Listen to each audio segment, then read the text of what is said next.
CEO of Boeing states that the biggest jump into the CEO job is learning to manage what you can't control, having been trained to manage what you can control.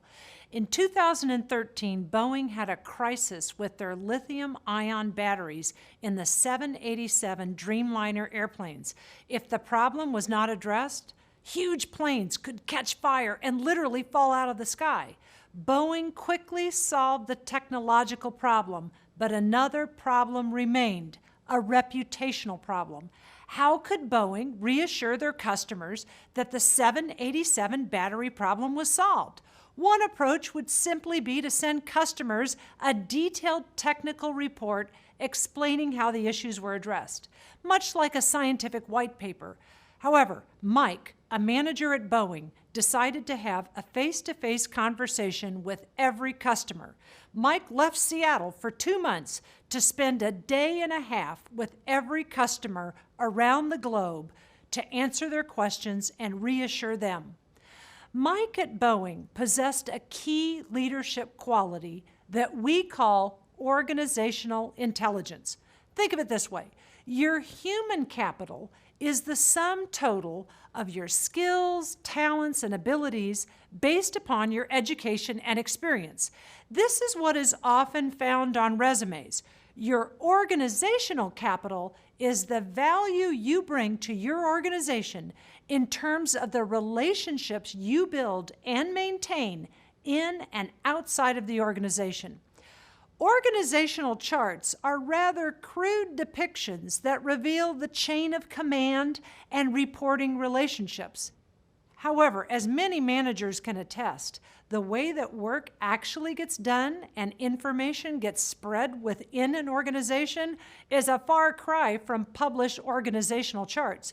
Instead, informal systems of connections and relationships developed over time guide the flow of information. Let's call these informal networks. Let's look at 2 hypothetical people who have the same job in the same organization. Let's call them Ed and Mike.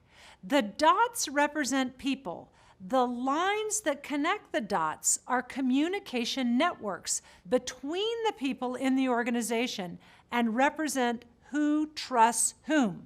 In this graph, Ed has about 4 trusted advisors who he seeks for counsel and advice. Notice that those trusted advisors are connected to each other as well. Thus, this is a very dense network. Ed has a network of relatively close colleagues, most likely from the same functional unit. This type of close-knit, self-contained network is a clique network or closed-loop network.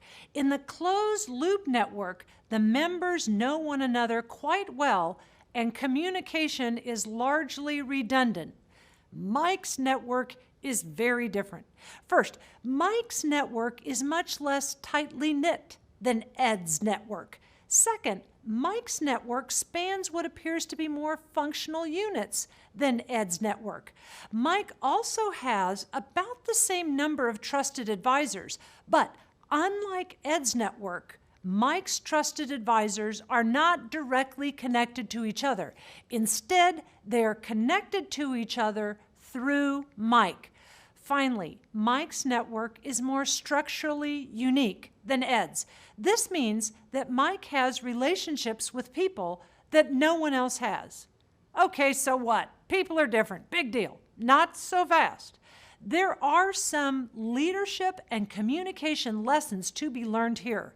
First, people who span organizational divides and integrate knowledge and best practices around the organization are known as boundary spanners.